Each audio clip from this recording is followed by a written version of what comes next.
रामापुरम नामक गांव में चंद्रैया नामक मिठाई व्यापारी था। अच्छी गुणवत्ता की मिठाई को कम दाम में देने के कारण उस गांव के सारे लोग उसी के पास मिठाई खरीदते थे।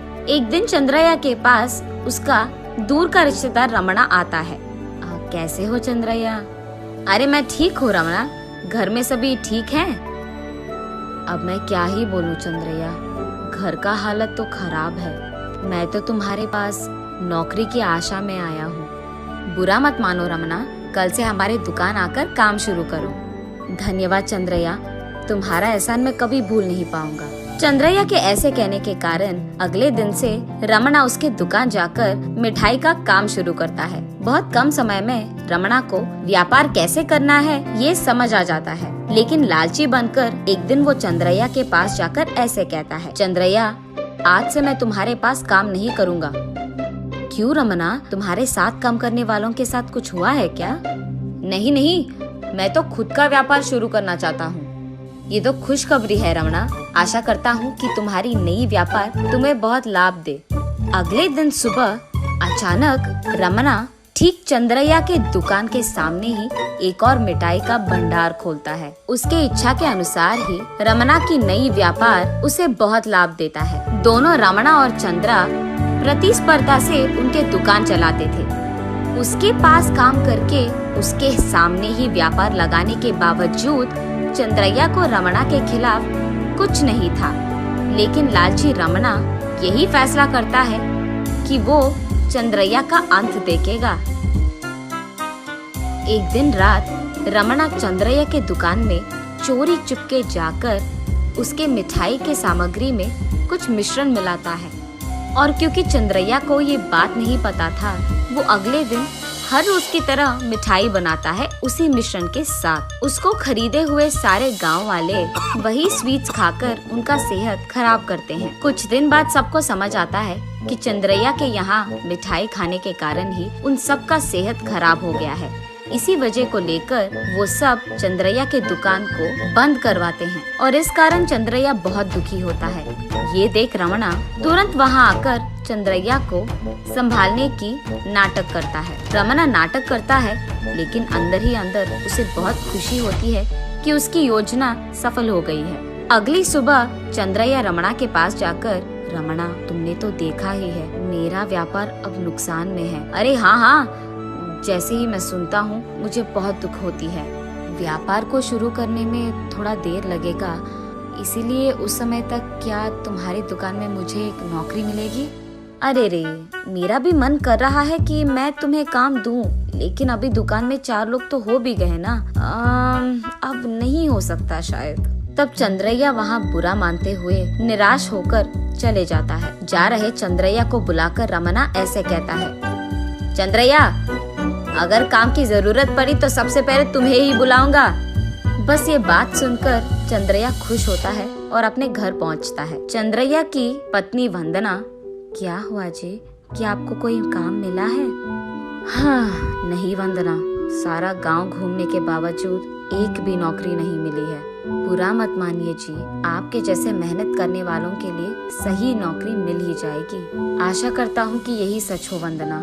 सुनिए, मुझे बहुत भूख लग रही है, घर में एक भी दाना नहीं है। ठीक है, मैं जाकर ढूंढता हूँ कि खाने के लिए कुछ मिलेगा। ये कहकर चंद्रैया घर से बाहर निकलता है। चलते चलते वो जंगल पहुँच जाता है। तब चंद्रैया को जंगल के बीच में आम के पेड़ के नीचे एक मिट्टी का मटका दिखाई देता है। क्योंकि वो मटका उसे आकर्षित कर रहा था, वो पास जाकर देखता है। देखने पर उसे उस मटके पे एक मंत्र दिखाई देता है। उस मंत्र को चंद्रैया पढ़ने लगता है। ठीक उसी समय एक बंदर के उछलने के कारण उस पेड़ से एक आम उस मटके में गिरता है, और तुरंत वो कच्चा आम सोने के रंग में बदलकर एक पके आम की तरफ बदल जाता है, और उसे देख चंद्रैया चौंक जाता है। उस आम को खाकर देखता है। उस आम की स्वाद देखकर वो आश्चर्यचकित होता है। उसके बाद वो उसके पास मौजूद पानी को भी उस मटके में डालने के बाद वो स्वच्छ गुणवत्ता की पानी में बदल जाता है। बात समझ आने पर चंद्रैया उस मटके को घर ले जाकर उसकी बीवी को उसके बारे में समझाता है। अगर आप जो कह रहे हो वो सच है तो हम हमारी मिठाई की सामग्री इसमें ही डालकर उसे बनाते हैं। अरे हाँ, यही करेंगे वंदना। तब वो दोनों मिठाई के मिश्रण को उस मटके में डालकर मंत्र पढ़ते ही वो सारे गुणवत्ता और स्वच्छ मिठाई में बदल जाते हैं। मिठाई का स्वाद चखते ही दोनों चौंक जाते हैं। अरे वाह, अगर इस मिठाई को हम मार्केट में जाकर बेचेंगे ना वंदना, तो हमें बहुत सारे पैसे मिलेंगे। बात तो सही है जी, चलो देर किए बिना इस सारी मिठाई को मार्केट में जाकर बेचते हैं। अगले दिन चंद्रैया मार्केट में अलग प्रकार के मिठाई बेचने लगता है। ये देख वहाँ के गांव वाले चंद्रैया के पास आकर उसकी दुकान बंद करने के लिए कहते हैं। उनकी बातें सुनकर चंद्रैया ऐसे कहता है, सुनिए, जो भी इससे पहले हुआ है वो मेरी गलती थी, मुझे माफ कीजिए, पर बस एक बार इस मिठाई को चख कर देखिए, मैं वादा करता हूँ ये बहुत अच्छा है।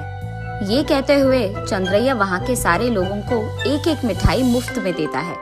जैसे ही वो चखते हैं वहाँ के लोग पागल हो जाते हैं और चंद्रैया के पास मौजूद सारी मिठाई खरीद लेते हैं। ये देख रमणा को बहुत जलन होती है।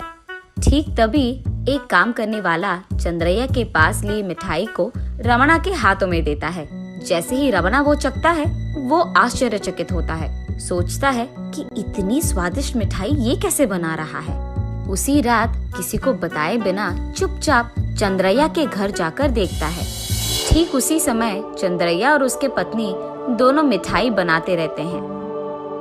हमारे योजना के मुताबिक ही इस जादुई मटके में हमने जो भी मिठाई बनाए हैं वो तो 1 घंटे से पहले ही बिक गए। अरे वाह, तो कल के लिए और भी मिठाई बनाते हैं जी। उसके बाद चंद्रैया और उसकी पत्नी अलग प्रकार के मिठाइयाँ बनाकर सो जाते हैं। जैसे ही वो नींद में चले जाते हैं, वहीं मौजूद रमणा कोई भी शब्द किए बिना उस मट्टे को चोरी से उठाकर वहाँ से चले जाता है। घर पहुँचने के तुरंत बाद रमणा उसमें मिठाई पकाना शुरू करता है। ठीक तभी उस गांव का सरपंच रमणा के पास आकर ऐसे कहता है, कल का जो मेला है उसमें सभी के लिए मिठाई तुम्हें ही बनाना होगा। जरूर सरपंच साहब, मिठाई तैयार करके मैं आपको देता हूँ। ये सुनकर सरपंच वहाँ से चले जाता है। रमणा सारी रात मिठाइयाँ बनाते ही रहता है। अगली सुबह मेला शुरू होती है और उस मेला में चंद्रैया और रमणा दोनों मिठाइयाँ बनाकर बेचते रहते हैं। वहाँ आए हुए लोग सारे उन दोनों के पास बहुत सारी मिठाइयाँ खरीदते हैं। एक तरफ चंद्रैया के पास जिन्होंने भी मिठाई खरीदा है वो खुशी से मेले का मजा लेते हैं, लेकिन दूसरी तरफ जिन्होंने भी रमणा के पास मिठाई खरीदा है उन लोगों का सेहत खराब होता है। जैसे ही ये बात सबको पता चलती है, रमणा के पास सरपंच पुलिस के साथ जाकर ऐसे कहता है, इस गांव में तुम अच्छा मिठाई बनाते हो इसलिए मैंने तुम्हें ये सौंपा है। आपके आदेश के अनुसार मैंने तो मिठाई दे दी है। हाँ, वही मिठाई खाकर अब सबका सेहत बिगड़ रहा है। मैं सच कह रहा हूँ, मैंने मिठाई में कुछ नहीं मिलाया है साहब। अगर तुमने कुछ नहीं मिलाया तो लोग ऐसे उल्टी क्यों कर रहे हैं? ठीक तभी चंद्रैया भी उसके जादुई मटके को ढूंढते वहाँ आता है। सरपंच और पुलिस को रमणा के पास देख चंद्रैया रमणा के पास जाते हैं। अब तुम्हारी बातें मैं नहीं सुनूंगा, पुलिस स्टेशन आओ। ये लो, आ गया चंद्रैया। उसको पूछोगे तो सच तुम्हें पता चल जाएगा। मिठाई का काम मैंने तुम्हें सौंपा है, चंद्रैया से मैं क्या पूछूंगा? मैंने ये मिठाइयाँ उसके पास चोरी किए जादुई मटके में ही बनाए हैं। क्या? मेरे मटके का चोरी तुमने किया है? कल रात चुपके से मैं तुम्हारे घर आकर तुम दोनों की बातें सुन लिया, इसीलिए उस मटके को मैंने चुराया। ठीक है, अगर तुम्हारी बात सच है तो चंद्रैया के पास जिन्होंने भी मिठाई खरीदा है वो सब क्यों ठीक है, वही मुझे भी समझ में नहीं आ रहा है। यहाँ के लोग सारे उल्टी इसीलिए कर रहे हैं क्योंकि मिठाई बनाने से पहले तुमने मटके पे मंत्रा नहीं पढ़ा है। रमणा को तब उसकी गलती का एहसास होता है और चंद्रैया के एहसान को भूलकर लालच में आकर उसको धोखा देने के लिए वो माफी मांगता है। उसके बाद पुलिस रमणा को वहां से लेकर जाते हैं। देखा आपने, लालची बुद्धि बुरी बुद्धि है।